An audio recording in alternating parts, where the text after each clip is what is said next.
Το Tai Chi Chuan είναι μια παραδοσιακή κινέζικη πρακτική κίνησης και αναπνοής που ξεκίνησε στην Κίνα. Αν και αποτελεί πολεμική τέχνη, σήμερα ασκείται κυρίως για υγεία και εσωτερική ισορροπία. Βασίζεται σε αργές συνεχόμενες κινήσεις, βαθιά αναπνοή και ήρεμη συγκέντρωση.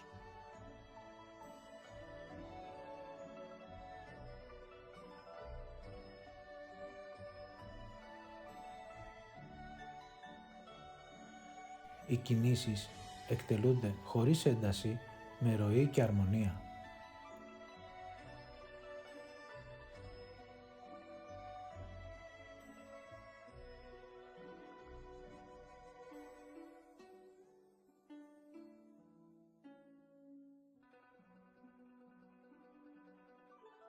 Τα ωφέλη είναι πολλαπλά. Βελτιώνει την ισορροπία και την ευληγησία, ενδυναμώνει απαλά το σώμα και συμβάλλει στην καλή υγεία της καρδιάς.